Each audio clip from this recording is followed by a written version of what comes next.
हरे कृष्णा। श्रीमद् भागवत गीता में अर्जुन बड़े ही विचित्र प्रश्न भगवान से पूछते हैं और बड़े ही भाव से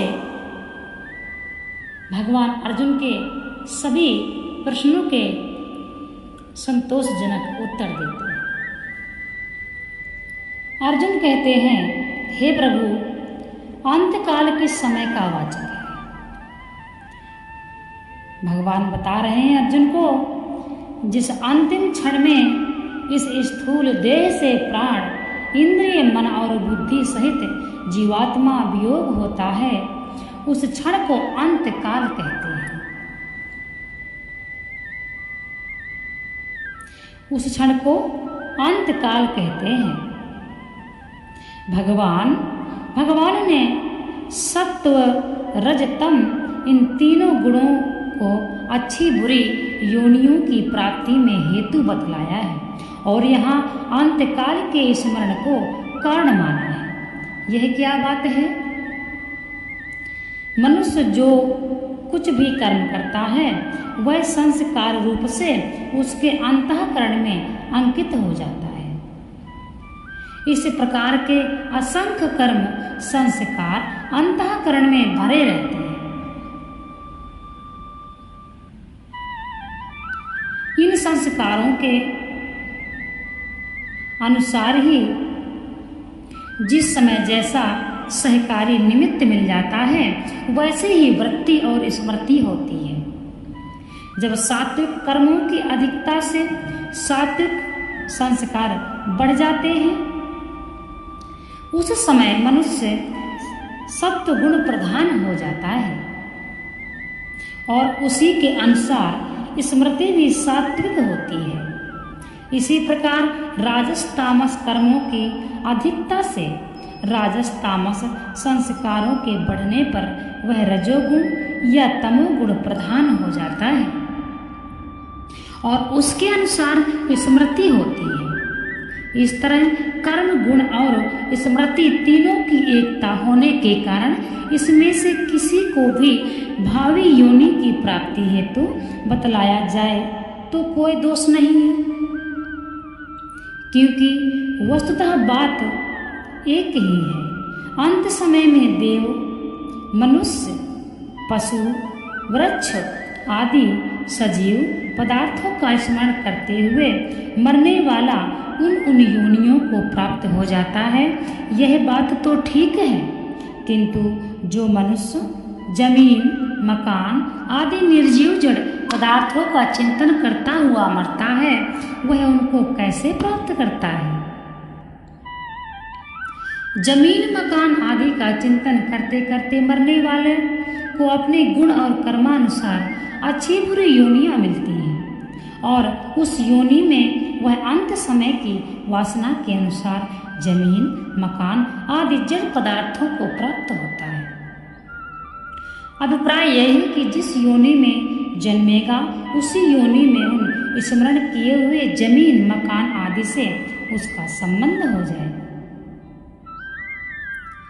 जैसे मकान का मालिक मकान को अपना समझता है वैसे ही उसमें घोंसला बनाकर रहने वाले पक्षी और बिल बनाकर रहने वाले चूहे और चींटी आदि जीव भी उसे अपना ही समझते हैं।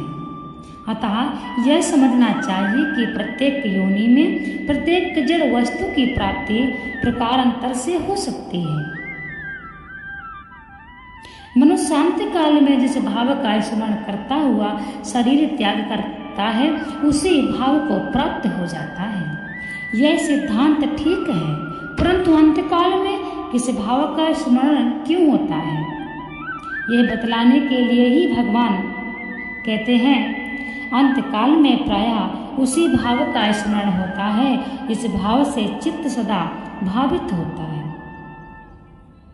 जैसे वैद्य लोग किसी औषधि में बार बार किसी रस की भावना दे देकर उसको उस रस से भावित कर लेते हैं, वैसे ही पूर्व संस्कार, संग, वातावरण, आसक्ति, कामना, भय और अध्ययन आदि के प्रभाव से मनुष्य जिस भाव का बार बार चिंतन करता है वह उसी से भावित हो जाता है।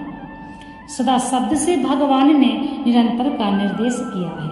अभिप्राय यह है कि जीवन में सदा सर्वदा बार बार दीर्घ काल तक भगवान क्या कहते हैं कि मरते वक्त व्यक्ति जिस चीज को चिंतन करता है वही उसे अगले जन्म में प्राप्त होता है। जैसे कि जीव जिस भाव का अधिक चिंतन किया जाता है उसी का दृढ़ अभ्यास हो जाता है। यह दृढ़ अभ्यास ही सदा भावित होना और यह नियम है कि जिस भाव का दृढ़ अभ्यास होता है उसी भाव का अंतकाल में प्रायः अनायास ही स्मरण होता है। क्या सभी को अंतकाल में जीवन भर अधिक चिंतन किए हुए भाव का ही स्मरण होता है? अधिकांश को तो ऐसा ही होता है, परंतु कहीं कहीं जड़ भरत के चित्त में हरिण के बच्चे की भावना की भांति मृत्यु समय के समीपवर्ती काल में किया हुआ अल्पकाल का चिंतन भी पुराने अभ्यास को दबाकर दृढ़ रूप में प्रकट हो जाता है और उसी का स्मरण करा देता है।